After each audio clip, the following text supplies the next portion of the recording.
Bom dia a todos. Sejam bem-vindos ao culto desse domingo, dia 24 de maio. Para começar, eu gostaria de ler um pequeno trecho do Salmo 119, que diz assim: As tuas mãos me fizeram e me formaram.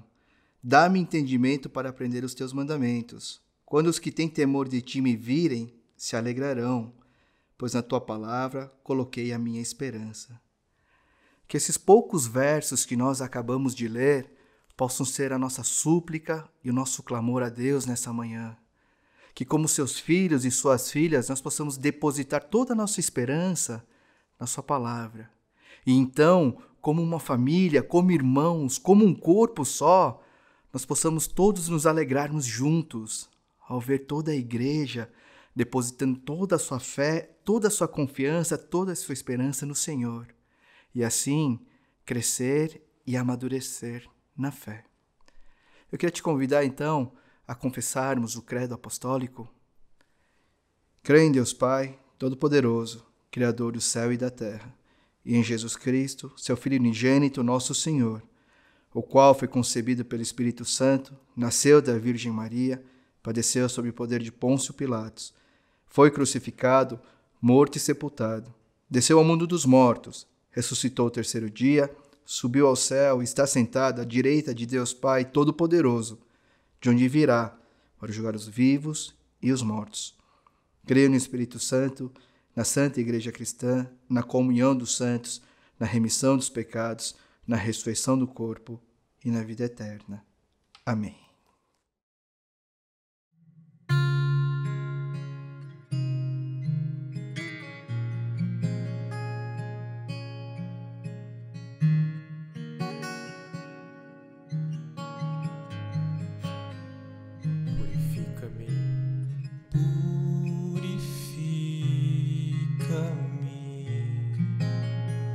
Faça-me, Senhor, como ouro puro, purifica-me, pois eu quero ser como tu.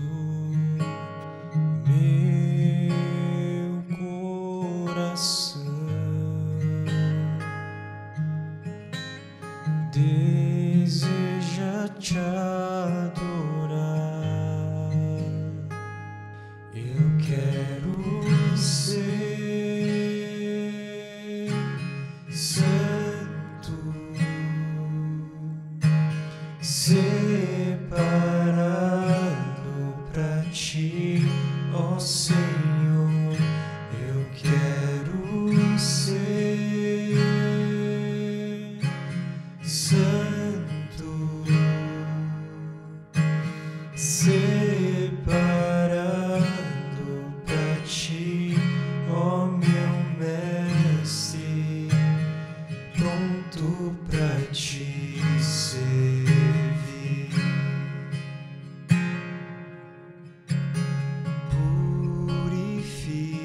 Purifica-me, limpa-me, Senhor, dos meus pecados. Purifica-me, pois eu quero ser como mais uma vez, purifica-me. Purifica-me, limpa-me, Senhor, dos meus pecados.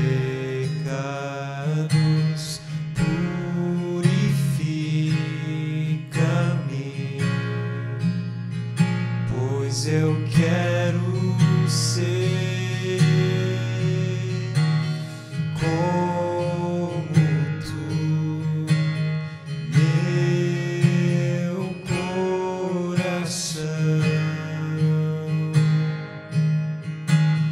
deseja te adorar. Mais uma vez, meu coração,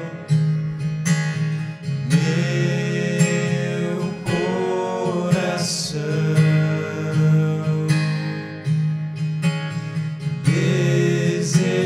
deseja te adorar. Eu quero ser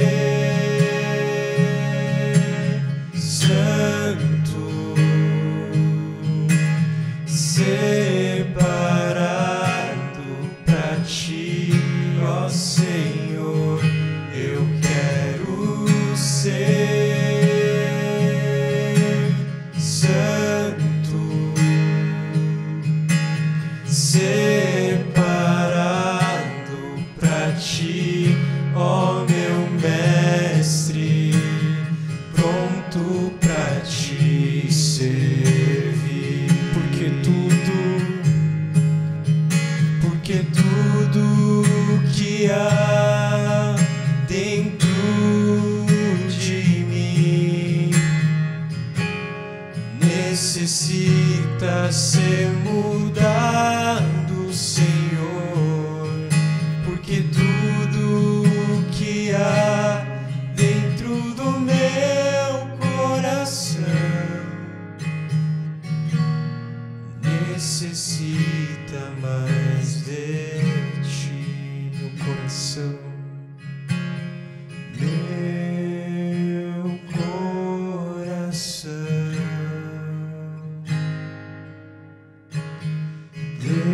deseja te adorar. Eu quero ser santo, separado pra ti, ó Senhor. Eu quero ser santo, separado pra ti, ó meu mestre, pronto pra te servir,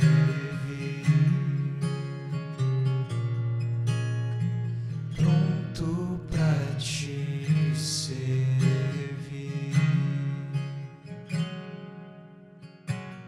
Feche os seus olhos, abaixe sua cabeça, vamos fazer uma oração. Senhor Deus, queremos te agradecer, pois em meio a tantas incertezas, podemos depositar toda a nossa confiança em Ti.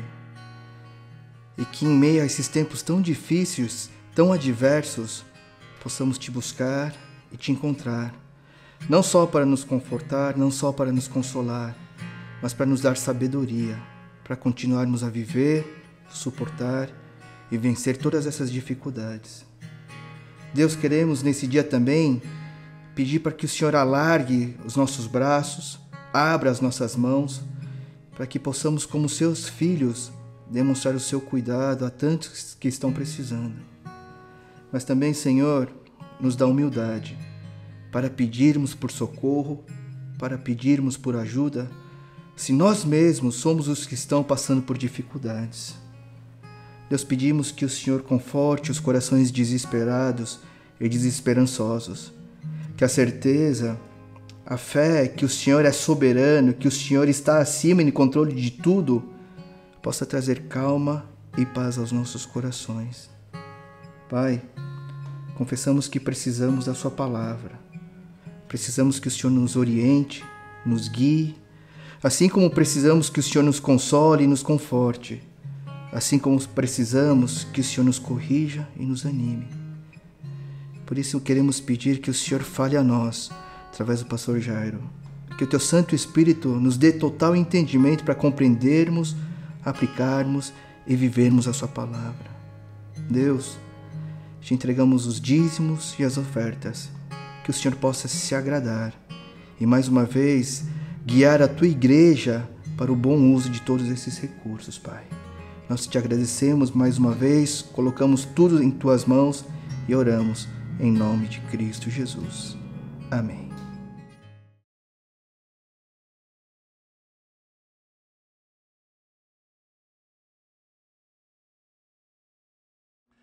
Bom dia, irmãos. Hoje nós vamos estudar Evangelho de Marcos, capítulo 10, versículo 46 a 52.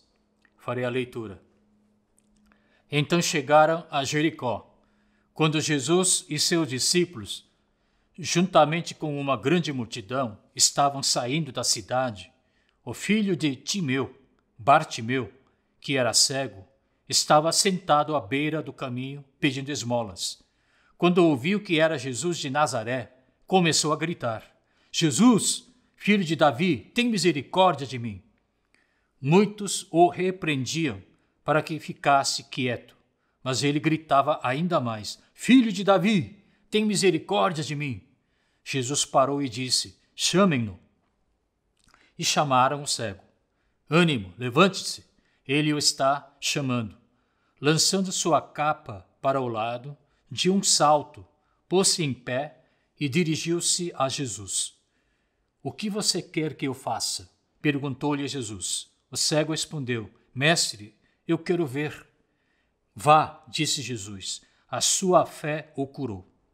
Imediatamente ele recuperou a visão e seguiu Jesus pelo caminho. Amém. Precedendo a semana de paixão, antes de entrar em Jerusalém, Jesus passou pela cidade de Jericó e operou nessa cidade o último milagre de sua vida pública, trazendo cura a um cego chamado Bartimeu. Esta cidade de Jericó não era aquela cidade totalmente destruída, mencionada no Velho Testamento, mas era uma nova cidade com o mesmo nome, construída perto da antiga pelo rei Herodes, onde ele também tinha construído seu palácio de inverno. Na mesma cena descrita pelo Mateus, aparecem dois cegos, enquanto o Lucas e o Marcos mencionaram apenas um cego. E como vimos, Marcos especificou, citou que esse cego era chamado Bartimeu. Em aramaico, Bartimeu significa filho de Timeu. Bar significa filho, assim como Ben, em hebraico, significa filho também. Além disso, somente Marcos mencionou que o cego tinha lançado sua capa para o lado, quando foi chamado pelo Senhor.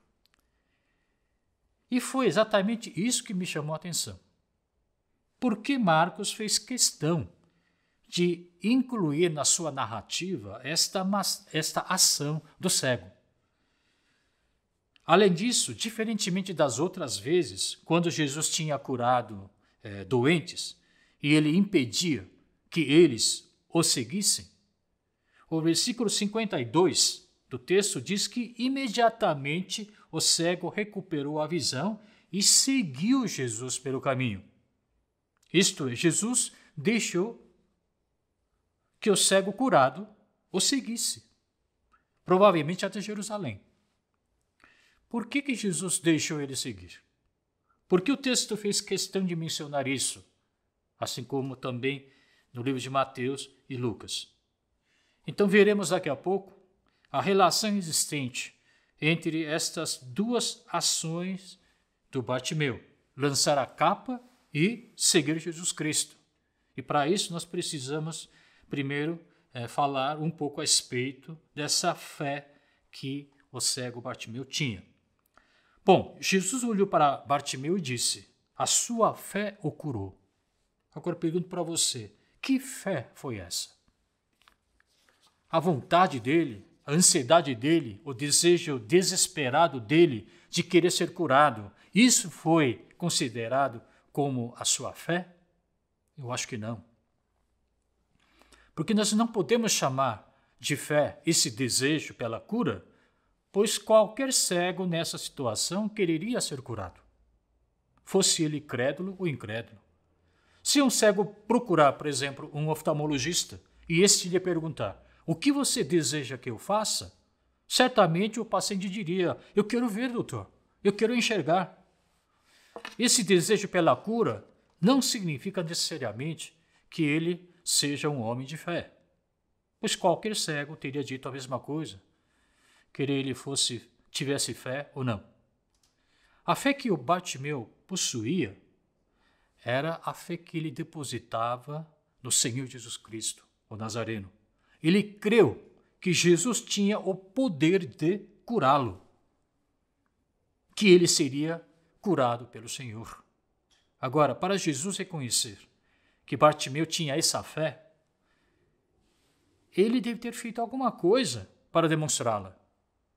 O que Bartimeu tinha feito para Jesus reconhecer que ele tinha essa fé nele?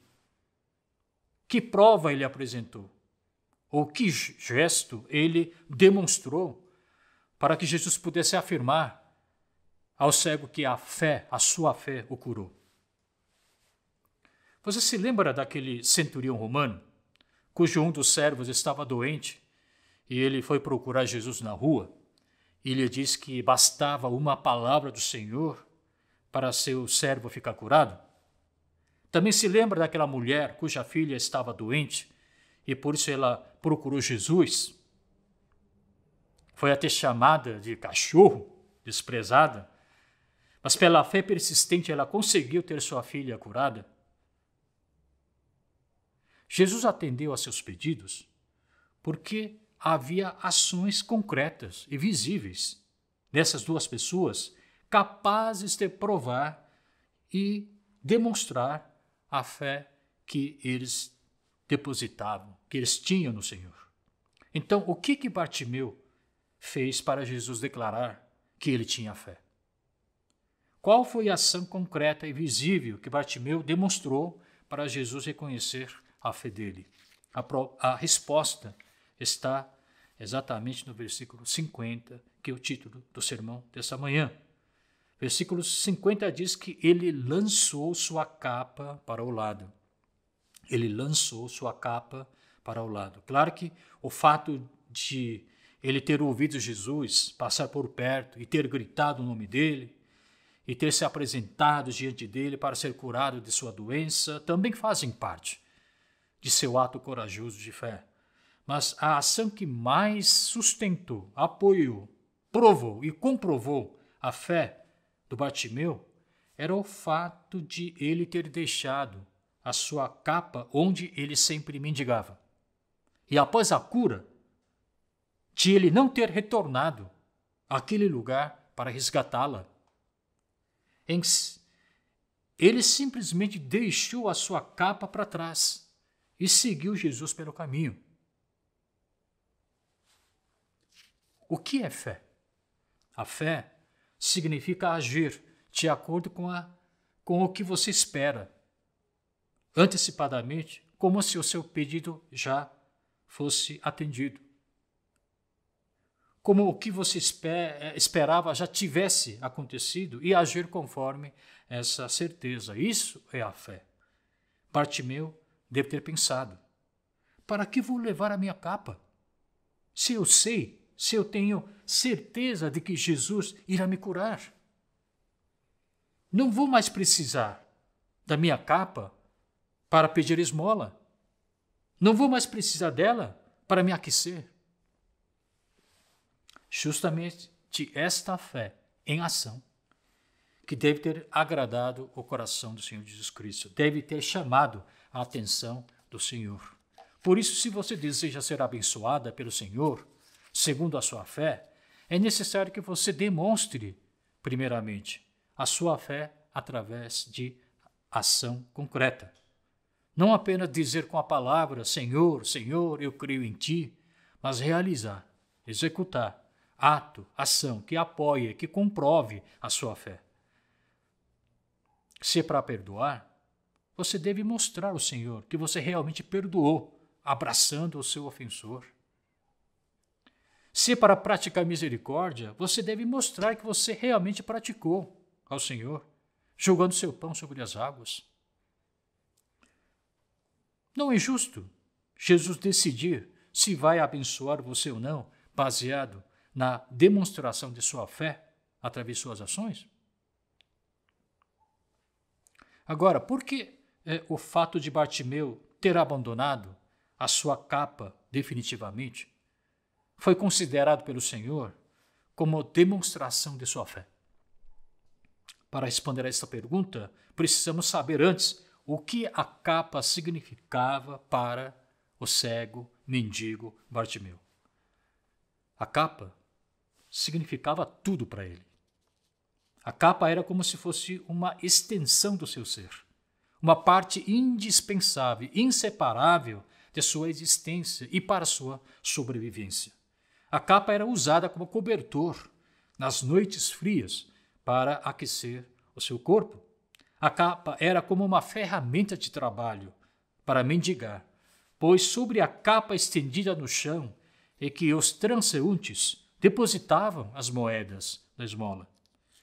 A capa servia também para garantir seu lugar, seu território, para marcar seu lugar ao longo da rua, pois havia muitos indigentes, mendigos naquela época, e a concorrência entre eles, mendigos, para conquistar um pequeno espaço na rua para mendigar era muito acirrada. Portanto, a capa era o patrimônio número 1 do mendigo, cego, Bartimeu. E era essa capa que ele tinha deixado, quando ele muito bem podia ter levado junto com ele. Mas ele resolveu deixar lá, talvez junto com as moedas. E como eu já tinha falado, quando foi chamado pelo Senhor, ele creu que não precisaria mais dela, pois tinha plena certeza de que ele seria curado pelo Senhor, Jesus Cristo, e que então não precisaria mais mendigar, não precisaria mais depender de sua capa para sobreviver, pois agora ele encontrou Jesus, ele encontrou a vida e não mais um modo de sobreviver. Após a cura, ele não voltou para pegar de volta a sua capa, eventualmente com moedas sobre ela, mas seguiu Jesus no caminho até Jerusalém. Era isso que Marcos, o autor do livro, queria mostrar aos leitores, revelar esta relação entre a capa deixada, que representava o passado de cegueira do Bartimeu, e o ato de seguir o Senhor, que representava o seu futuro iluminado.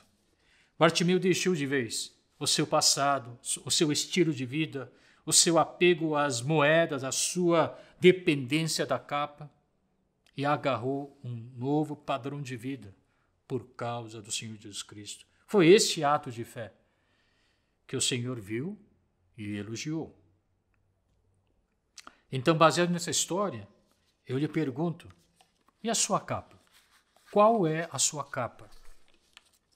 Você deixou a sua capa onde você estava ou ainda está indeciso se vai deixar ou levar a sua capa com você? Jesus está chamando e você está pronto para abandonar a sua capa e de um salto se dirigir ao Senhor, seguir a voz dele? Deixando seus hábitos antigos, seus apegos, seus prazeres seculares, suas preferências mundanas, ir ao encontro dele com a certeza de que ele curará suas feridas, suas mágoas, e que ele lhe dará vida, e que ele proverá suas necessidades. Qual era a capa do apóstolo Paulo antes de ele se encontrar com o Senhor Jesus Cristo? Você se lembra o que ele falou sobre sua capa? Que ele costumava usar? E que ele deixou depois do encontro dele com Jesus? Era esta a descrição da capa que nos encontramos no livro de Filipenses, capítulo 3, quando ele disse: eu era circuncidado no 8º dia de vida, pertencente ao povo de Israel, à tribo de Benjamim, verdadeiro hebreu, quanto a lei, fariseu. Tudo isso era a capa dele. Essa era a capa dele, a capa que o protegia. Sobre esta capa que ele se deitava para descanso. Dessa capa que ele dependia para sobreviver. Era essa capa que lhe garantia seu lugar na sociedade. Mas depois que ele conheceu Jesus, ele disse: mas o que para mim era lucro, passei a considerar como perda, como esterco por causa do Senhor Jesus Cristo. Apóstolo Paulo jogou a sua capa fora, depois que conheceu o Senhor. Agora, o Bartimeu, mendigo, cego, do texto de hoje, jogou fora a sua capa mesmo antes de se encontrar pessoalmente com o Senhor Jesus Cristo. mesmo antes de a cura dele acontecer. Bartimeu demonstrou uma fé até bem maior do que a fé do apóstolo Paulo, porque mesmo antes de a cura acontecer, ele creu. Ele creu que não precisaria mais da sua capa para sobreviver. Muitas pessoas ouvem a chamada do Senhor, mas ficam hesitantes, indecisos, com receio, com arrependimento de abandonar a sua capa, da qual têm sido tão dependentes. Não conseguem, de um salto, levantar-se do lugar e ir em direção ao Senhor, pois têm apego, fixação, inclinação, vínculo, amor muito forte à sua capa. Por isso não conseguem encontrar o Senhor. Essas pessoas pensam, que prazer eu encontrarei na vida se eu abandonar meus vícios, meus hábitos, meu estilo, meu padrão de vida. Ainda estão com a capa na mão e permanecem no mesmo lugar. Mas eu lhe digo, enquanto você permanecer imóvel no mesmo lugar, indeciso, hesitante, com a capa na mão, você não conseguirá escapar desse modo de sobreviver. Preocupado e aflito com o que comer e com o que beber. Com medo de perder coisas prazerosas que agradam na sua carne. Está na hora de você viver e não mais sobreviver. Está na hora de você abandonar o lado da cegueira e passar para o lado da luz. Havia um irmão na minha família que recusava aceitar o Senhor Jesus Cristo como Salvador e Senhor de sua vida. Aliás, ele postergava a aceitação do Senhor porque ele era um fumante veterano. E toda vez que eu o convidava, me dizia, não, eu não vou à igreja de jeito nenhum, porque se eu for, eu vou ter que deixar de fumar. Então, ele não quis.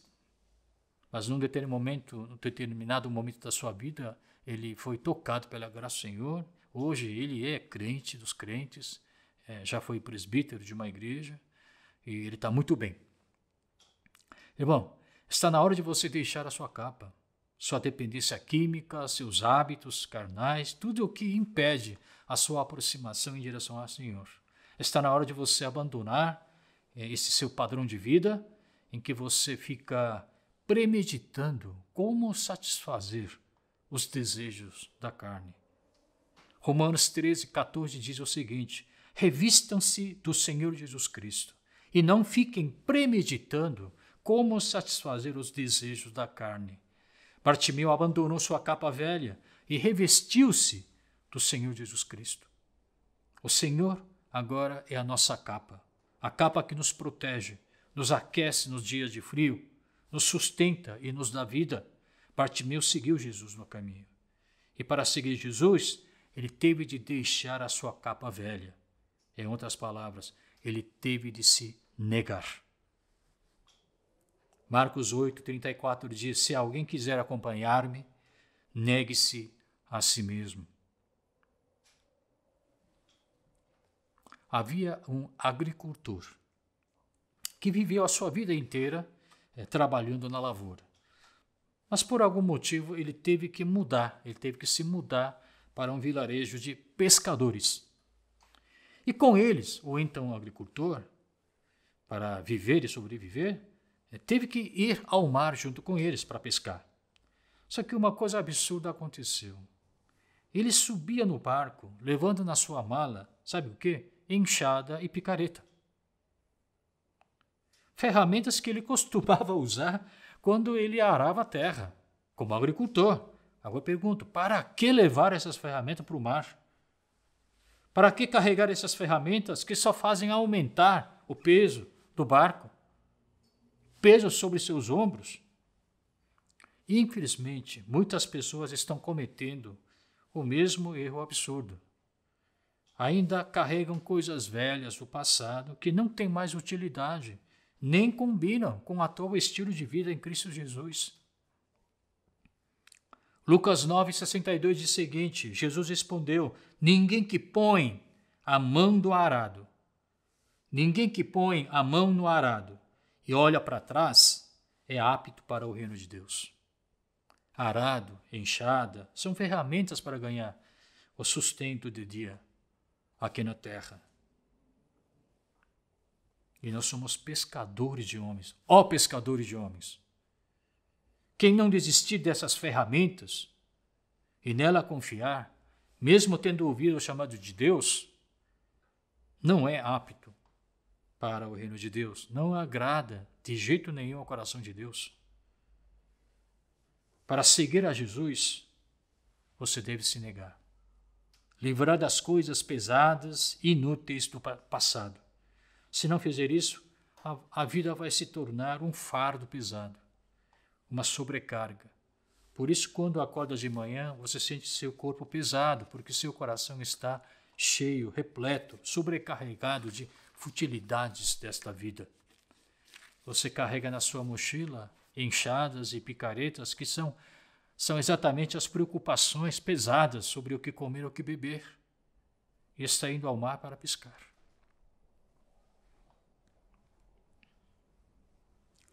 O que nós temos que carregar, na verdade, sobre nossos ombros, não são essas ferramentas, mas sim é a cruz de sacrifício baseado no amor. Esse que nós precisamos carregar. A cruz de madeira também é pesada, eu concordo com você. Mas quando você a carrega com alegria, com esperança, com amor, com fé no coração, ela se torna mais leve. Ao contrário, uma cruz pode até ser de algodão, leve, mas quando você a carrega com má vontade, forçado, sem amor, sem alegria no coração, ela pode se tornar até mais pesada do que aquela cruz feita de madeira. Irmão, do texto, um outro ponto a considerar é que tudo indica que Bartimeu não era cego de nascença. Pois o versículo 52 disse que ele recuperou a visão. O verbo em grego é anablepso, o que significa restaurar a visão. Portanto, o uso deste verbo indica que esse cego enxergava normal. Só que em um determinado momento de sua vida, ele deve ter sofrido algum incidente, alguma enfermidade ou algum acidente, e, por consequência, perdeu a visão. Além disso, Marcos sabia exatamente o nome dele. Irmão, é raro as pessoas lembrarem de decor o nome de um cego de nascença, que sempre viveu mendigando entre tantos outros indigentes. Se o nome de Bartimeu foi mencionado, isso pode significar que ele era uma pessoa conhecida pelos outros da comunidade local. Provavelmente porque ele tinha uma vida social normal antes de perder a sua visão. Quem sabe se ele não sofria de catarata, por exemplo? Portanto, o que ele pedia a Jesus era que o Senhor lhe devolvesse, lhe restaurasse a visão que ele tinha antes. Por que isso é importante? Porque temos uma outra lição a aprender com esse fato descoberto. Nós somos salvos pela fé, não somos? Viemos seguindo o Senhor até aqui, mas aos poucos nós perdemos a nossa visão espiritual. A nossa visão ficou turva, embaçada, com quem sofre de catarata. Cobiça, desejos carnais, orgulho, fama, riquezas ofuscaram a nossa visão aos poucos. Está na hora de a gente restaurar a nossa visão, fazer a cirurgia de catarata para poder enxergar claramente as coisas como antigamente. Somente com a visão restaurada é que nós poderemos seguir o Senhor corretamente. Muitas pessoas não conseguem seguir o Senhor corretamente porque estão justamente com olhos cheios de cobiça, orgulho e o coração cheio de coisas impuras. Se por acaso você que está me ouvindo o sermão aí em casa ainda não encontrou Jesus Cristo, ainda não crê que Ele é o Salvador e Senhor de sua vida, então recomendo que você lance fora sua capa, sua enxada, sua picareta, e de um salto, levante-se do lugar e siga ao Senhor. Ele é a vida, é a luz. E se você já é crente, mas está com a sua visão turva, embaçada pela concupiscência da carne, então está na hora de você procurar novamente o médico dos médicos, que é o Senhor Jesus Cristo, para fazer uma cirurgia espiritual, curar da sua catarata e recuperar a visão que você tinha antes. Lance sua capa para o lado e esqueça. Não fique lamentando ou se arrependendo do que você fez com a capa. Não volte lá de novo. Não olhe para trás. Senão vai virar uma coluna de sal, como a esposa de Ló, estético e imóvel no mesmo lugar, incapaz de acompanhar e seguir o Senhor Jesus Cristo. O cristianismo é uma religião que esvazia primeiro a vasilha, para poder depois enchê-la com coisas novas e limpas e sagradas. Deus deu maná a seu povo. O maná era para ser colhido uma vez ao dia, todos os dias, menos no sétimo dia, que era dia de descanso. Se deixasse guardado para o dia seguinte, o maná daquele dia se estragava. Por que isso acontecia? Porque Deus queria dar a seu povo sempre alimento fresco, saudável, todos os dias. E para isso acontecer, para receber essa bênção de Deus, o indivíduo devia esvaziar primeiro a sua vasilha, para poder receber nela a porção fresca do dia seguinte. Irmão, quando a gente vai num supermercado para comprar verduras, hortaliças e frutas, a primeira coisa que nós verificamos é o frescor das mesmas. Se a alface que está na prateleira é de hoje, ou é aquela mesma da semana passada? Murcha e sem frescor. Deus quer renovar o nosso estoque espiritual constantemente. Para que isso aconteça, é necessário que a gente esvazie primeiro o nosso coração, a fim de Deus enchê-lo com coisas novas, frescas, sagradas, limpas. Tirar o maná de ontem para poder receber o maná de hoje. Jogar a capa de ontem e revestir-se de capa de hoje. Revestir-se do Senhor Jesus Cristo. Não se lamente porque jogou a capa de ontem. Você não perdeu nada. Não vai lhe faltar nada.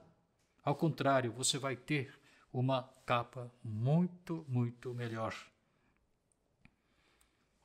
Resumindo a história, o autor Marcos queria transmitir esta mensagem, esta verdade aos leitores. E por isso ele fez questão de inserir neste texto o fato de Bartimeu ter abandonado a capa dele onde ele deixou. E quando foi curado, ele não retornou para lá, a fim de pegar de volta sua capa velha, porque ele agora já tinha uma capa nova, que era o Senhor. Ele seguiu o Senhor pelo caminho até Jerusalém, com a sua capa nova, com a sua cruz no ombro. Portanto, jogue fora você também a sua velha capa. Não olhe para trás, continue sua caminhada, olhando para frente, seguindo o Senhor, com a sua visão restaurada, até a cidade santa, até alcançar o céu. Que Deus o abençoe com esta palavra. Amém.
Vamos orar, irmãos.